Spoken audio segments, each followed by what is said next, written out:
Let's stop and start over because I couldn't find you guys. I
well, that was great. The only thing is I bumped my I bumped my finger and turned it off.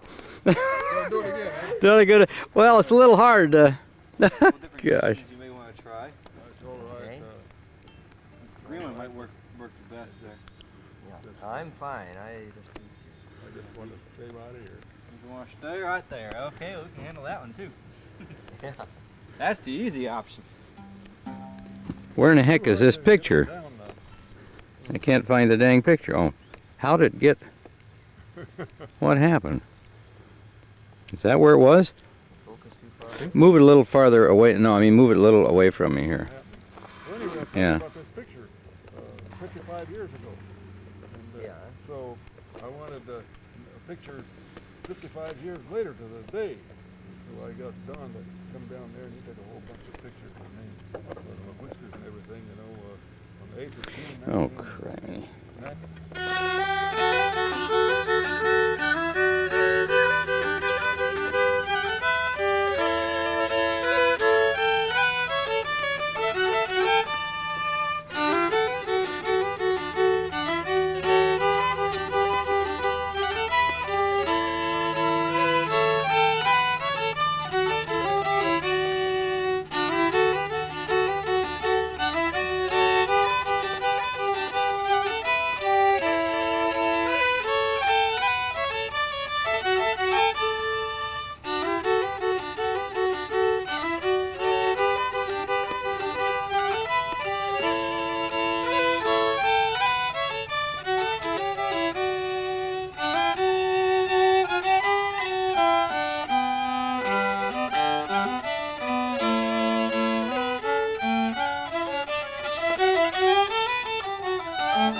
Is that a different ending than the?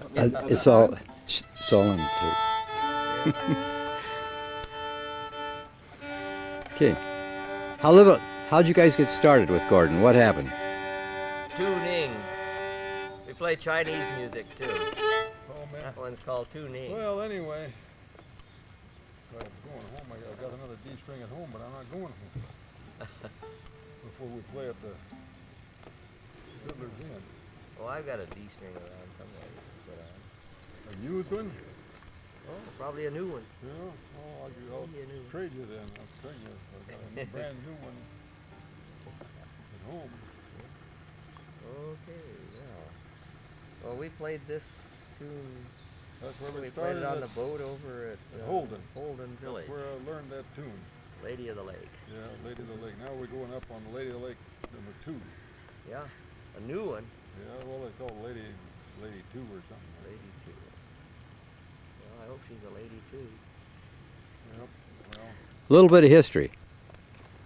well, we played that tune when we first met on the Lady of the Lake on Lake Chelan back on 16th of March 1956. And that's the first tune we played. We also played it up at the lodge. Yeah. And there was an avalanche that came down and blocked the road, and we had to walk quite a ways. And while they were clearing the avalanche out with a big bulldozer. Yeah. Well, how'd Gordon recruit you guys? What's that? How did Gordon recruit you for this? How did he get us on it? Oh, well, well, I don't know about him, but we were dancers then. We weren't fiddlers. We were dancing down at Eagleson Hall. And Gordon came around and said that he had an invitation from the Folklanders dance group to go up there to Holden. I don't know what it was. Copper mine. It was called Howe Sound Mining Company. They were running it, and at that time they were about to run out of ore, and they were prospecting for more ore. And I don't know how Folklanders got into it, but remember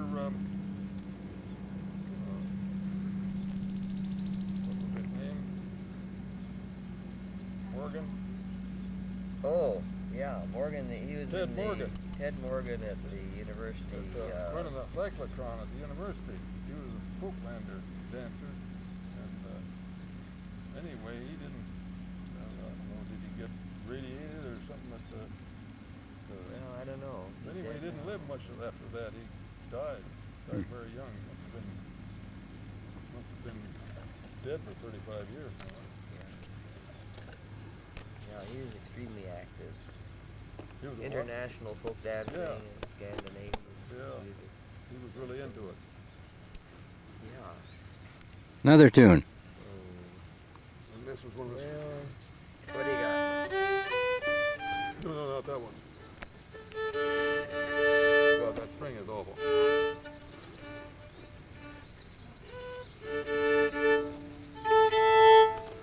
Now play some more Chinese music.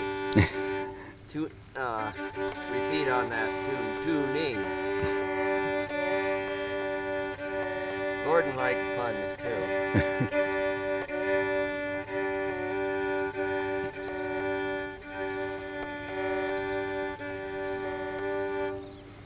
I think Well, it's not close. going to be. That's about as close as I'm gonna get it. That D could come up a little, I think. The D. Listen to it. It goes one. Yeah, you bring it up so.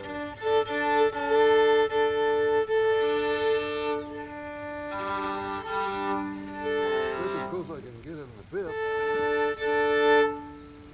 Yeah, just crank it up just a slight amount, then it will. Then it doesn't sound right. No, that was folk music. Huh? Yeah. How about this?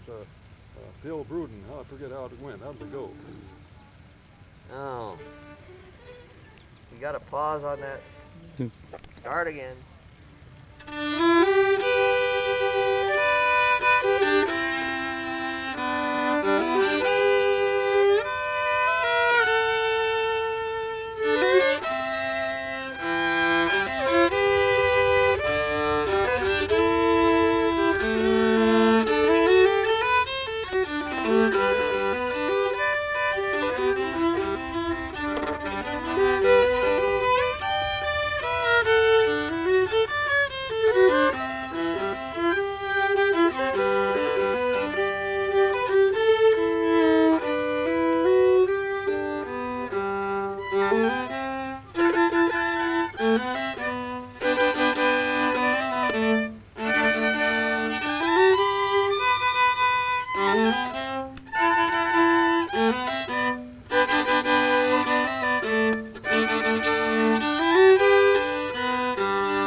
No general purpose Gershwin ending.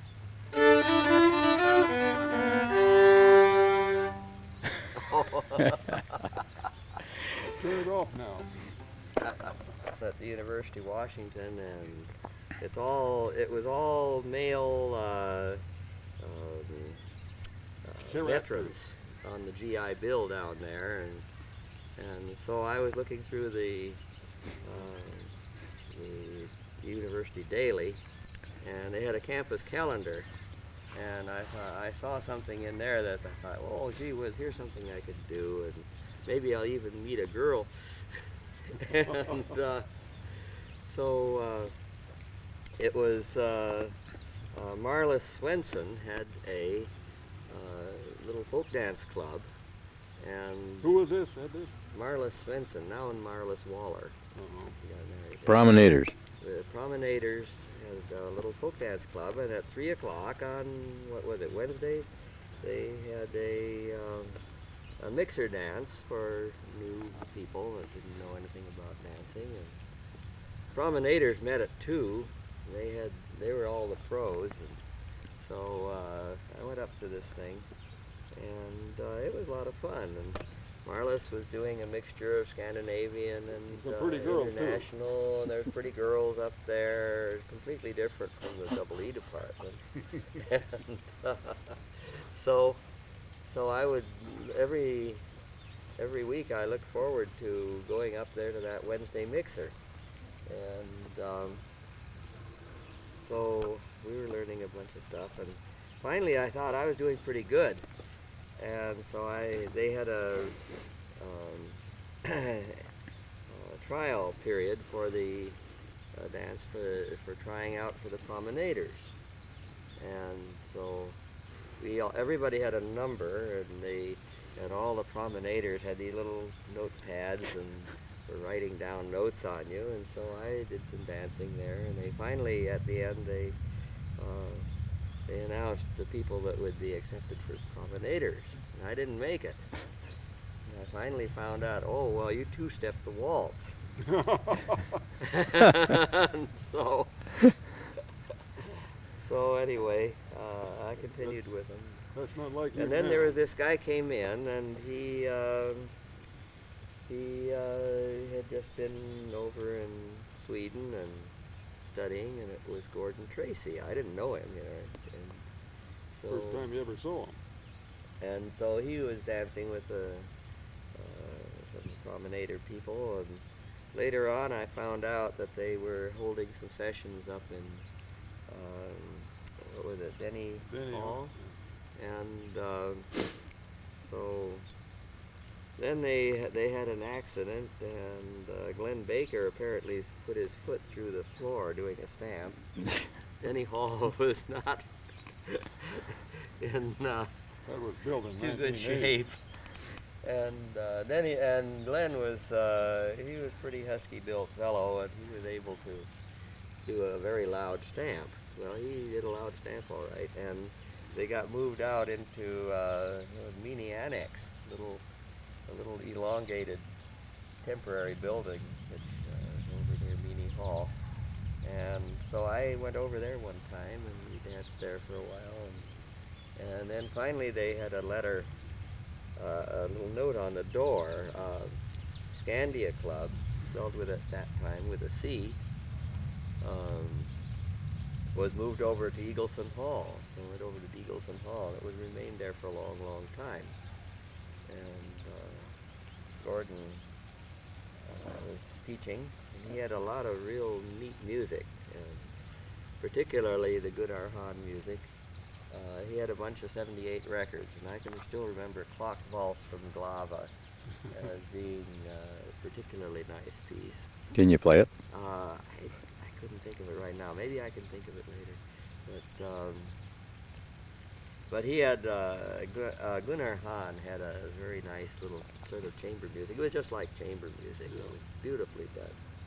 And, but he had a lot of records, and he had these old records that were the fiddling teams. And Gordon had fallen in love with big fiddling teams, and it was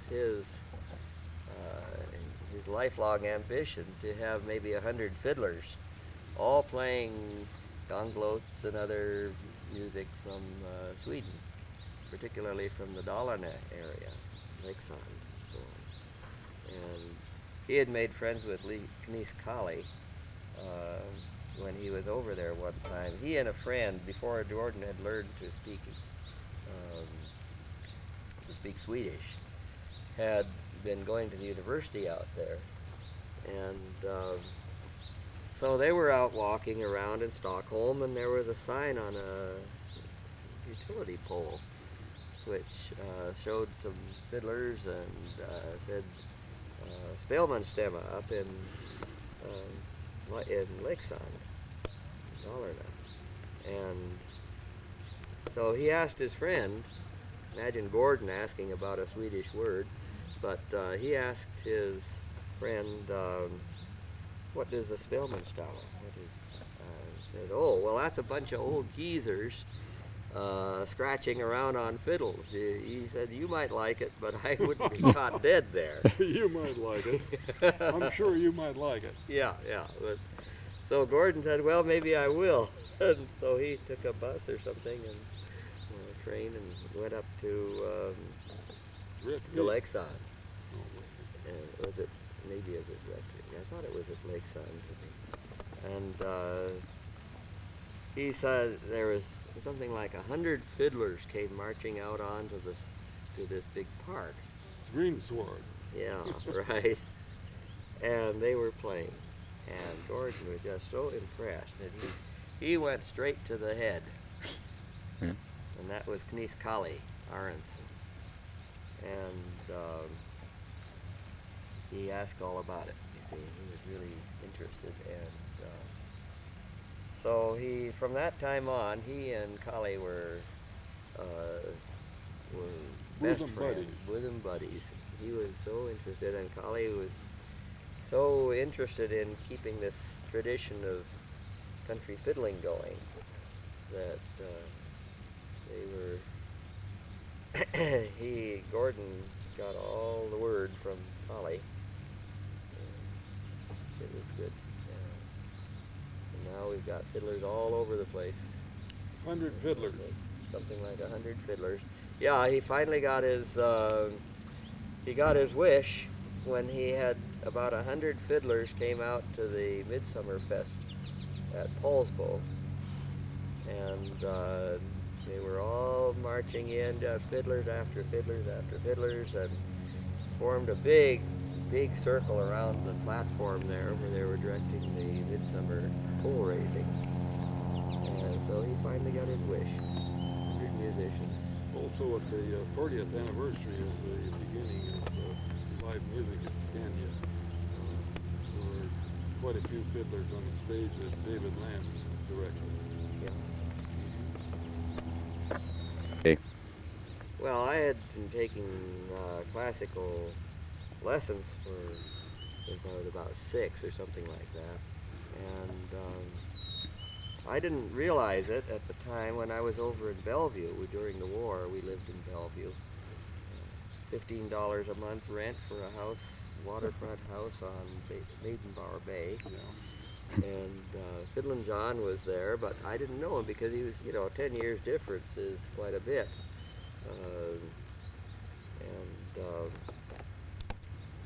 Especially when you're in high school and grade school. But we both studied from Alice Williams Sherman. And her husband was a violin maker, and she taught violin. And but we didn't realize this until quite a bit later. And I could tell you about him too later if you wanted to hear about him. yeah, he was a shit man. So anyway, when I was over in 1955 with Gordon, Scandia started around 1949 or so. 49. Yeah. So they had a trip over there, and they had this Scandinavian American cultural exchange. And then that group came back, and then later on they had another one 5 years later, in 1955, and I was on this, and then John appeared on the scene while we were away. Chop it off right.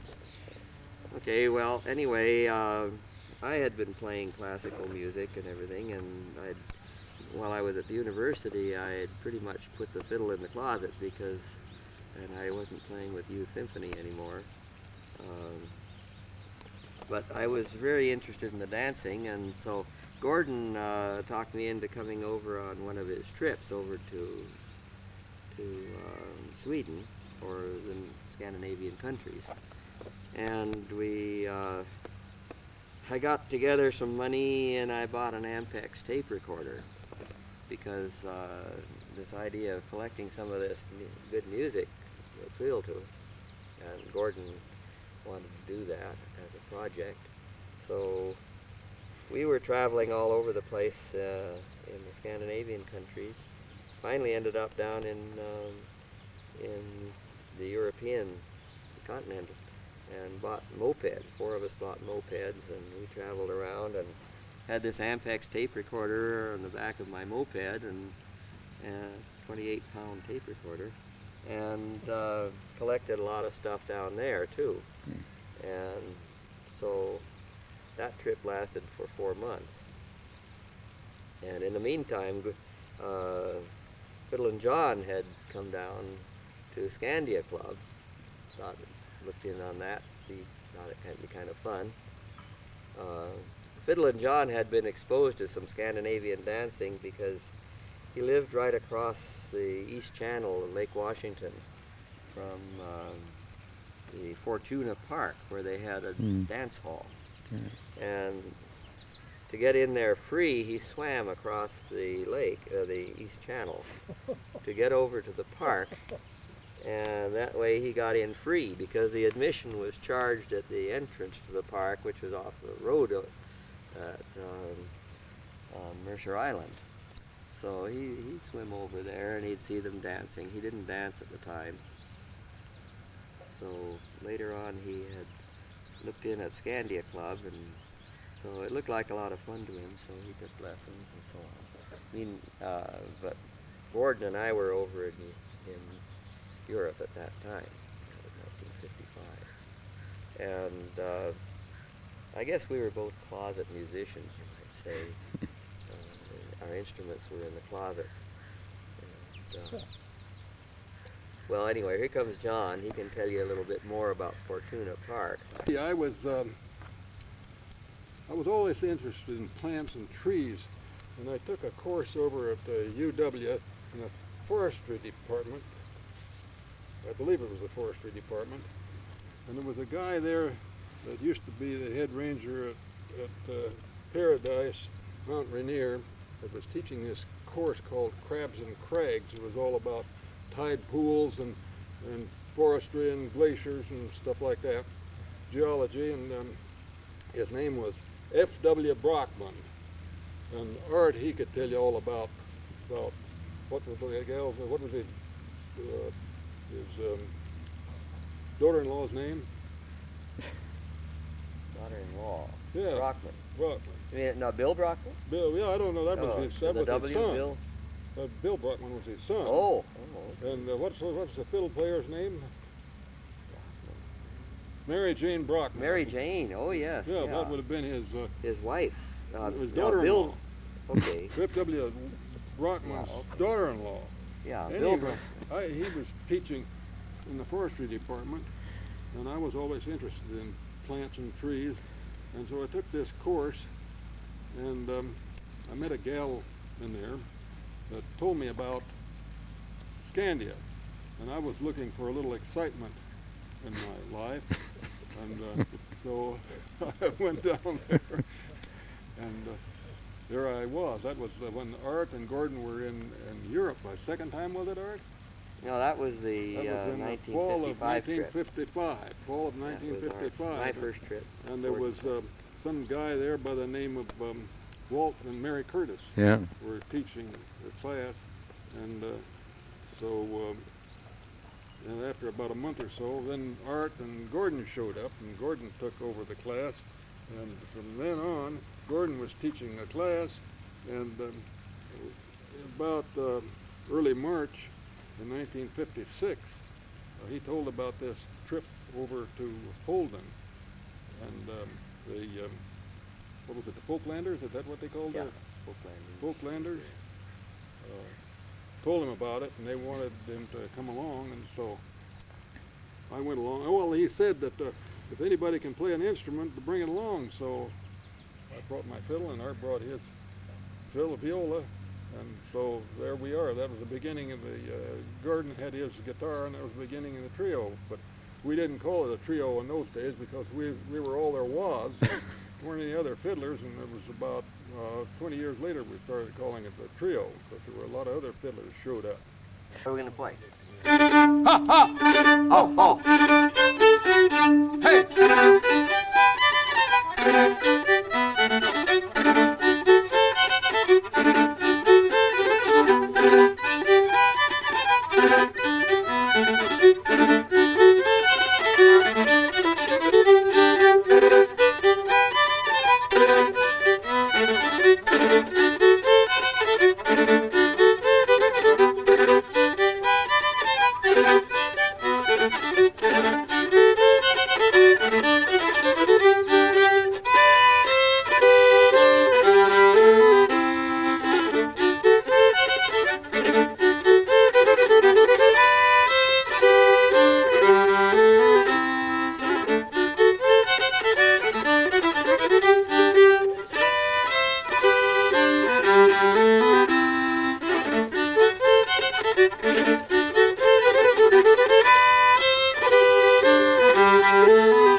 Oh, hey!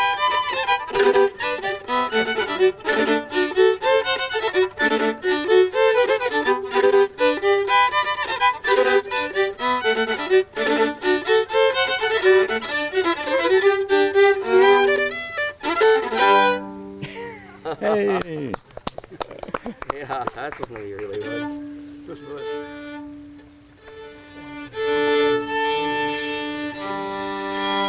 You're gonna have to crank that D string up a little bit, but I think it's bad. Well, the trouble is that it's got a lot of different sounds in it. Yeah, It's not, it's called false, real false. very, yeah, Here it goes. yeah. If you finger it above the bad spot, then it should be all right. You got to play everything up in in a high the position. Seventh position.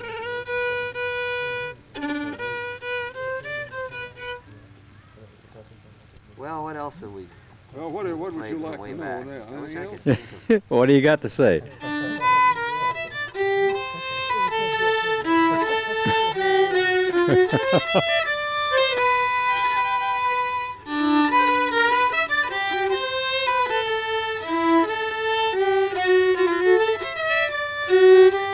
Well, actually, that was one of the first tunes that we played in Scandia Capella.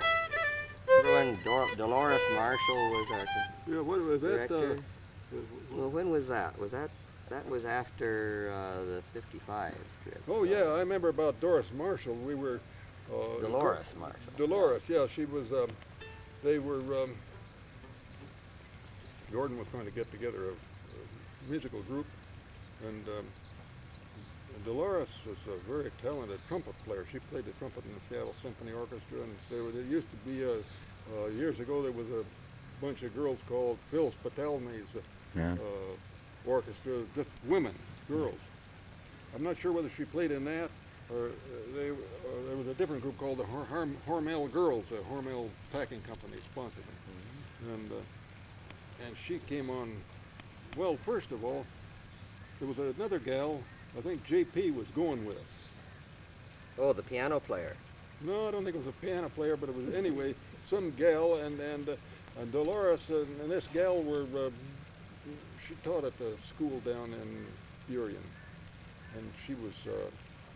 They were living down in the Burien area, and this gal was a roommate of Dolores, and so we went down there for a rehearsal one day at this night at this gal's place, and Dolores was out somewhere, and she came in while we were rehearsing, and me or JP marveled at that. She picked up the trumpet and she started playing this piece by ear in a different key or something. I don't know. Yeah. And anyway, so she got kind of interested in Scandia, and Gordon talked her into taking over the Capelle. She was the first director of the Capelle, and that was in the fall of '57. So that's why the banner says 1957. And a year ago, last May, the Capelle went over to Yakima, and we performed over there. I don't know what the occasion was. Do you know, Art? It was just a dance. It was a Norwegian group. Sons of Norway. One of the Sons of Norway groups there. Yeah. Okay. Well, This was a year ago over in Yakima. We were playing for the Sons of Norway Lodge there, and out to stay at all night at different houses. And the place I was given,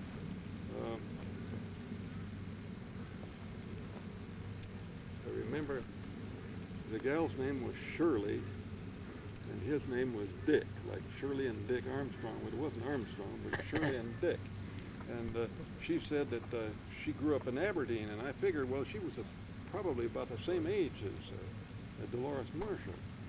And I asked her if she knew her, and oh yeah, she was an old friend of hers. They used to go bum around together. And, Yeah. And so you see, it's a small world. Yeah.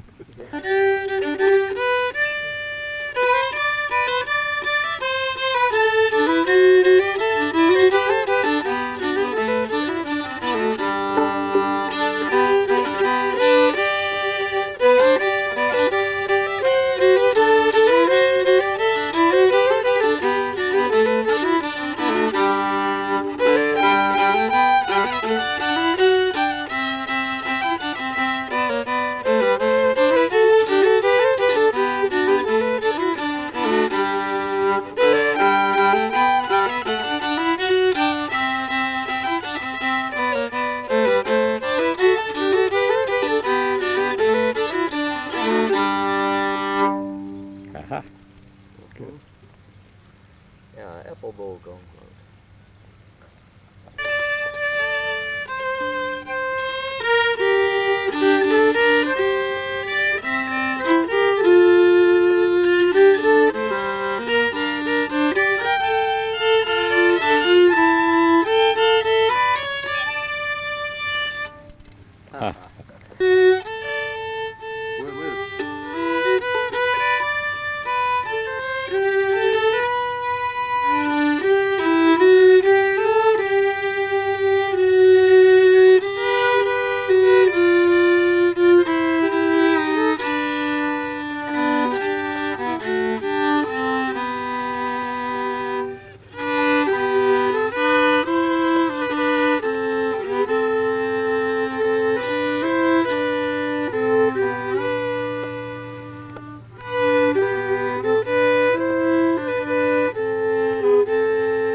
Turn it off.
one What's we played way back when.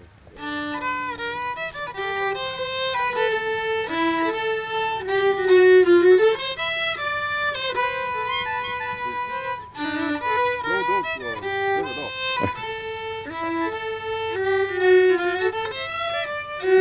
Gotta learn.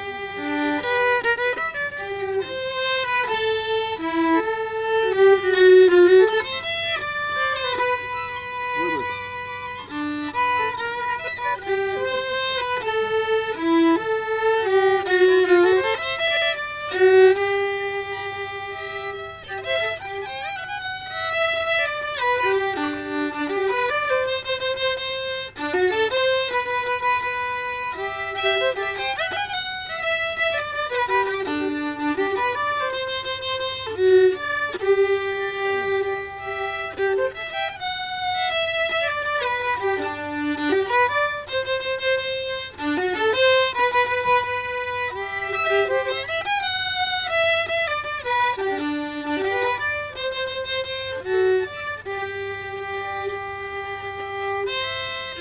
Then there's another part. Yeah.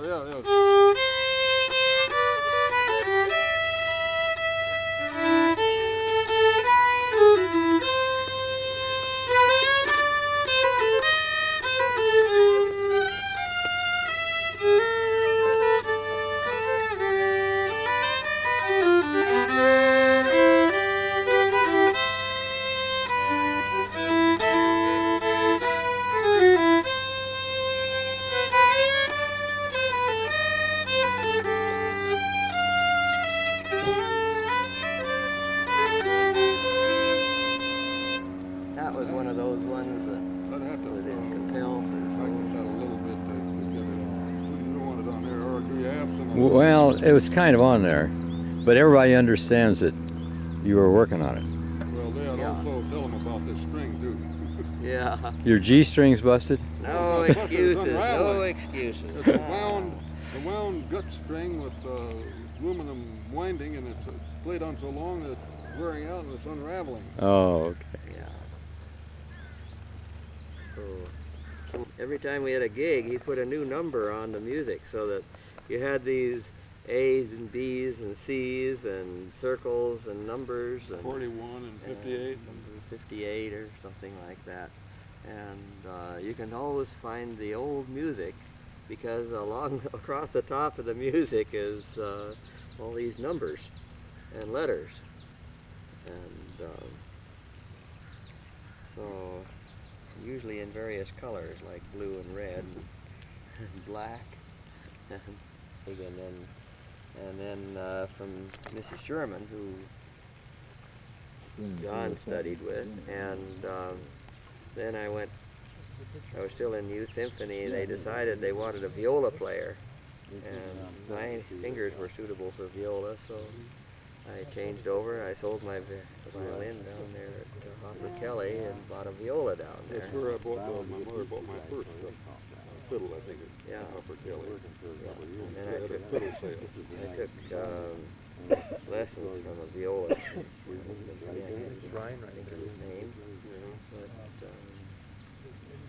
then I got in when I was a sophomore or a freshman at the university. I finally gave up on the Seattle Symphony because it took too long, and I became a closet musician until I finally started dancing and finally got into playing music again. And I hauled out the viola. I could hardly play it. I was so rusty. Strings were probably broken on it. Oh well, yeah. But it was a good viola and French viola, and so I started playing, and I can't remember whether we started doing Scandia Capel. Because I remember when I went to Scandia Capel, I was having a heck of a time trying to play. And that was with Dolores Marshall. Yeah. And I think that I was playing better when I went over to Holden. So there must have been playing at Scandia Capel earlier than Holden. Well, no, you weren't, because Scandia Capel didn't start till 57. This was in 56 when we were over at Holden. Okay. Well, maybe it was just messing around. Maybe you were With- playing the before wash Scandia tub Capel. bass, maybe you were. Oh yeah, I started playing washtub bass, and for quite a while I was playing washtub bass. But I think about that time I also hauled out the viola, Yeah. and then Bob Green was there. Then- Bob Green played anything. He played the garbage can and the vacuum cleaner hose, and he played kelp Kelp horns, and he also played fiddle. And he had an interesting way of playing fiddle, which was to lie on his back, and he held the tip of the bow, because that was the light end, in his knees. And well, I'll demonstrate something funny for the. You need the cushion over there? Well, I don't know. Whoa! These don't want to go Crack on down. the pot. Okay. Okay. I didn't bring my ibuprofens today, so. Tough. We have some. Oh, you do? Mm-hmm. Okay, that would be good. Okay, he would hold the bow in his knees. Oh, it turned around the other way.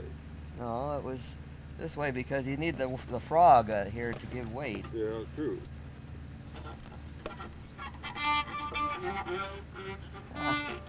I don't know, my knees must be getting awful bony because they don't want to hang on. Yeah. That's the way mine are too. Yeah. Art. Okay.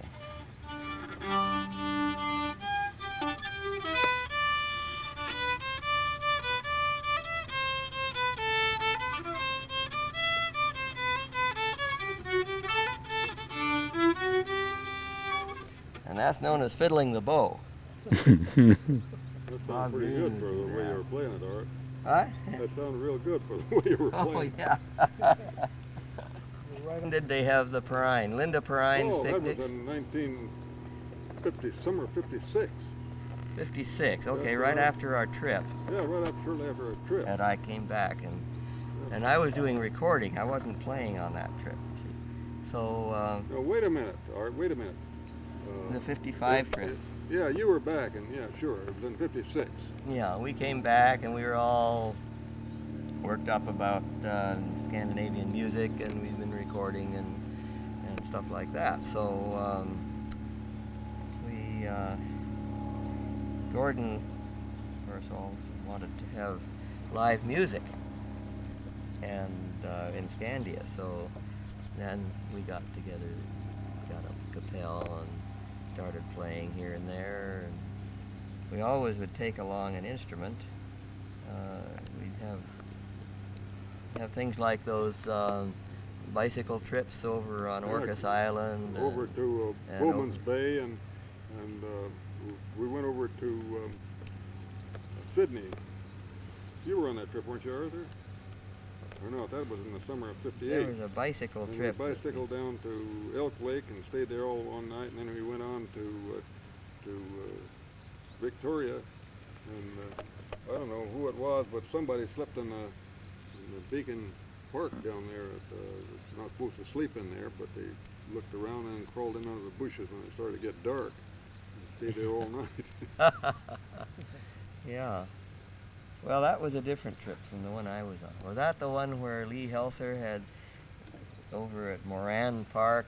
They had they stopped for dinner, and everybody else pulled out their crushed sandwiches out of brown bags, and Lee Helser, with a flourish, pulls out a checkered tablecloth, Bottle of wine. drippy candle holders, a bottle of wine, some French bread, And thou. And thou, yeah, and he set up an elegant feast on the picnic table with a checkered tablecloth, and so he got pretty famous for that. Got rave notices for that. Yeah. So I mean, how to have a bicycling lunch in style.